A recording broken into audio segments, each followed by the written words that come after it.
Abdul Halim lahir di Desa Sekapuk, Gresik pada 12 Oktober 1981 sebagai anak ketiga dari 5 bersaudara. Sejak bayi, Abdul Halim dititipkan dan dibesarkan oleh kakek neneknya.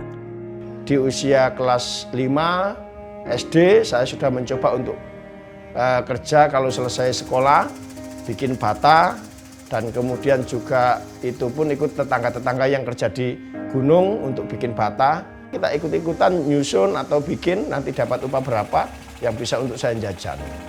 Begitu lulus SD, karena tak ada biaya, Abdul Halim harus menerima kenyataan tidak bisa melanjutkan sekolah ke jenjang SMP.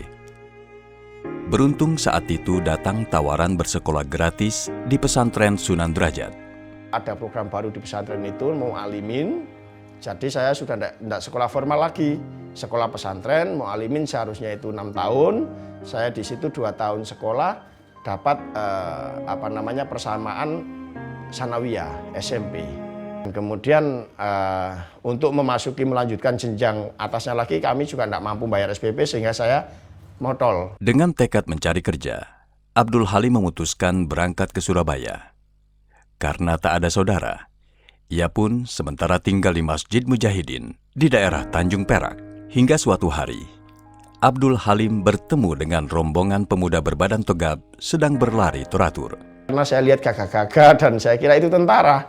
Jadi saya ikut-ikutan ngecek, di situ ternyata bukan tentara tapi diklat, pelatihan, pelayaran. Abdul Halim kemudian mendatangi sekolah pelayaran tersebut dan mendaftar sebagai siswanya. Saya ikut coba-coba gelombang 2 dan ternyata masuk. Nah dari sanalah saya nyambung lagi yang namanya sekolah. Saya masuk di situ wajib asrama. Untuk membiayai sekolah, awalnya Abdul Halim bekerja sebagai penjaga kios dan mengajar mengaji. Masuk tahun ketiga, ia telah memiliki usaha sendiri. Di tingkat 3 saya sempat jualan kerupuk. Jadi saya beli kerupuk, terus kami goreng, kita jual, dan saya punya karyawan 2. Usaha pribadinya tak berjalan lagi. Tapi sisi baiknya adalah Abdul Halim bisa fokus menyelesaikan sekolah pelayarannya.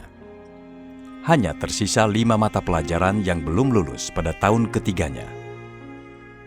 Ada kesempatan mengambil ujian persamaan, sehingga tidak perlu menunggu tahun berikutnya. Hanya saja, ujian tersebut diselenggarakan di Jakarta.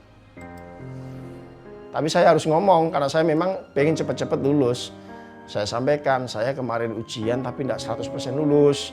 Nah ini disarankan saya harus ke Jakarta supaya sebelum tutup ujiannya. Akhirnya tanya, butuh berapa sih?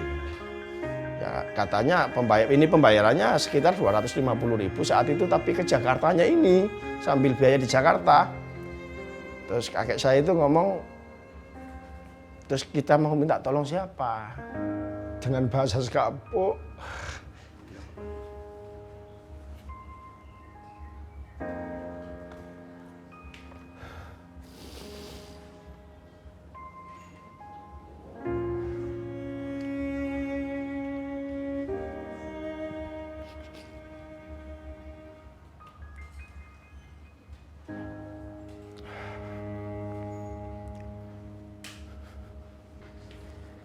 Dengan bahasa Sekapuk dia ngomong ke saya, saumpama kulite Pak Epayu, tak kuliti, tak dol kayak bandani sampean. Jadi bahasanya seandainya kulit beliau itu laku, dia jual